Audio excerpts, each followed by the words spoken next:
দেখলাম আমাদের জুনিয়র সাকিব ভাইয়ের গোপনাঙ্গ কাইটা দিল তার স্ত্রী শিখা। আসলে কেন জুনিয়র সাকিব ভাইয়ের গোপনাঙ্গ কাইটা দিল তার স্ত্রী, চলেন একটু আমরা এক্সপোজ করি।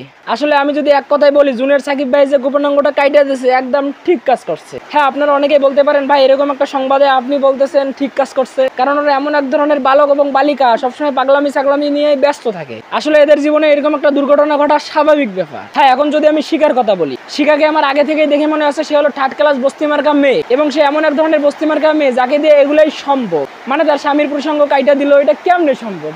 কেমনে? এটা কি আদৌ একটা ভালো মেয়ে এবং স্বাভাবিক মস্তিষ্কের মেয়ে এরকম করতে পারে? সে ছিল থার্ড ক্লাস বস্তি এবং নিকৃষ্টতম একটা মেয়ে, তাই সে এই কাজটা করতে পারছে। যদিও বিষয়টা দেখার পরে পার্সোনালি আমার কাছে অনেক খারাপ লাগছে, কারণ আমরা পুরুষ হয়ে পুরুষেরা এই ঘটনাটা দেখার পর খারাপ লাগবে, এটাই স্বাভাবিক। একটা মানুষ যতই খারাপ হোক না কেন, একটা মানুষ যতই নিকৃষ্ট হোক না কেন, তার গোপনাঙ্গ কাইটা দিছে, এটা কোনো ভালো কাজের পর্যায়ে পড়ে না। আমরা চাই শিখা ম্যাডামের দৃষ্টান্তমূলক শাস্তি হোক। আর আগে চোরে কি মিক্স করে নিয়ে আসছে আমি দেখিনি। আমি কিন্তু অনেক ভালো ভালো অভিনয় নিয়ে আমি স্বপ্ন দেখছি। যেন শিখা ম্যাডামের শাস্তি দেখে হাজারো মেয়ে ভয় পায়, এগুলা কাজ থেকে বিরত থাকে। আসলে বিষয়টা দুঃখজনক হলে সত্যি, আমাদের বাংলাদেশে মেয়েদের আইনটাই সবচেয়ে বেশি গুরুত্ব দেখে। আর ছেলেরা যে নির্যাতিত হয় এরকম পুরুষাঙ্গ হারায়, তাদের কোনো বিচার নাই। এই হলো আমাদের বাংলাদেশ। তা গাইস, পুরো বিষয়টা আপনাদের কাছে কি মনে হলো আপনারা একটু কমেন্ট সেকশনে জানাই দিয়েন। আসলে কি শিখার দৃষ্টান্তমূলক শাস্তি হওয়া উচিত? আপনারা একটু কমেন্টে জানাই দিয়েন। তা গাইস, ভিডিওটা এতটুকুই ছিল। ভিডিওটা শেয়ার করে সবাইকে জানার সুযোগ করে দেন। আল্লাহ হাফেজ।